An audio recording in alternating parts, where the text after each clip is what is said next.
Bonjour à toutes et à tous, je suis ravie de vous retrouver une fois encore et je vous remercie de votre abonnement à ma chaîne et de votre fidélité. Pour me consulter, tous les liens sont sous la vidéo. Alors parlons aujourd'hui de nos complexes et de leur tendance à nous gâcher la vie parfois, d'autant que face à ce fléau, nous sommes tous concernés, et cela au moins une fois dans notre vie, car nous avons tous quelque chose que nous n'apprécions pas chez nous. Si nous sommes justes avec nous-mêmes, nous ne pouvons qu'accepter le fait que nous ne sommes jamais vraiment satisfaits de notre corps ou encore de notre caractère, voire de nos façons de réagir aux situations. Combien de fois nous nous sommes dit que la prochaine fois nous dirions cela ou nous dirions ceci, que la prochaine fois nous ne réagirons plus comme ça, ou encore que la prochaine fois nous veillerons à ne plus mettre à la vue des autres ce que nous n'aimons pas dans notre corps.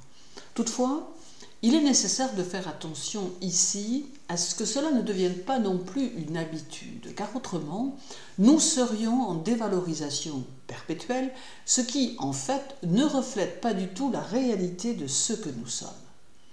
Nous pourrions, en agissant de la mauvaise façon, porter atteinte à notre morale ainsi qu'à nos relations sociales, alors qu'il est plus que probable que les autres ne nous voient pas comme nous le pensons. Ce manque de confiance en nous et en ce que nous sommes peut nous porter à nous comparer aux autres, mais cela ne peut le plus souvent qu'amplifier notre dévalorisation profonde. Car il faut bien dire, notre complexe n'est autre que l'arbre qui cache la forêt. Il est le signe d'un cruel manque d'estime de soi et peut à terme engendrer de la souffrance morale dont il est quelquefois difficile de sortir. Alors je ne peux pas vous proposer de solution miracle pour sortir de vos complexes, car en réalité, il n'y en a pas, sauf peut-être le travail sur soi qui prend du temps et qui amène des résultats progressifs. Mais pour pouvoir avoir une vue plus juste de qui nous sommes, nous devons essayer d'identifier l'origine de notre complexe afin de le comprendre pour mieux s'en détacher. Car j'ai toujours été convaincue que lorsque l'on connaît l'origine d'un problème, la solution est bien plus facile à trouver. L'une des premières choses qu'il faut essayer de faire quand nous sommes confrontés à notre vilain complexe est de remonter au plus loin de nos souvenirs afin d'en identifier l'origine, afin de savoir si celui-ci est lié à nos relations familiales, nos relations sociales ou peut-être à des manques affectifs qui ont mis en route le processus bien ancré de notre dévalorisation. Peut-être est-il lié à l'un de nos parents qui aurait pu avoir tendance à nous transmettre sa propre dévalorisation, ou peut-être lié à de mauvaises expériences dans notre vie. Quoi qu'il en soit, nous devons essayer de faire l'effort d'en trouver l'origine, ou tout du moins, celle qui nous paraît la plus probable, afin de pouvoir l'analyser, la comprendre et l'assimiler. Alors pour mieux gérer nos complexes, il est aussi intéressant de regarder évoluer notre entourage.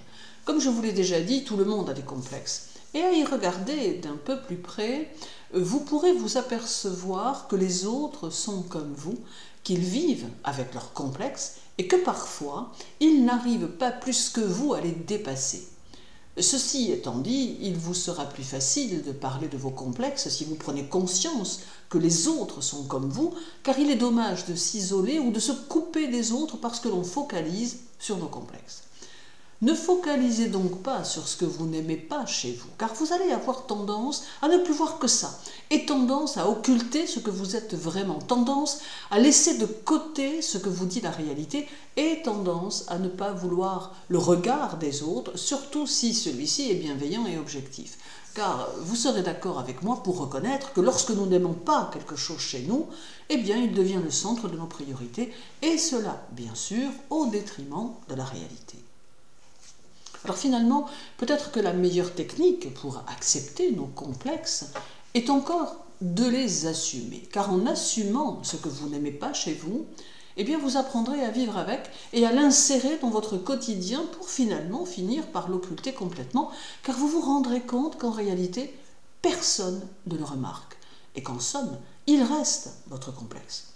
En élargissant votre regard sur vous-même, vous ferez preuve de plus de tolérance envers vous-même et pourrez ainsi redonner ces lettres de noblesse à l'estime de vous-même, et c'est en réalité le plus important. Je vous remercie, je vous souhaite une bonne journée. Prenez l'habitude de vous regarder avec bienveillance et prenez soin de vous. À très bientôt. Merci à vous.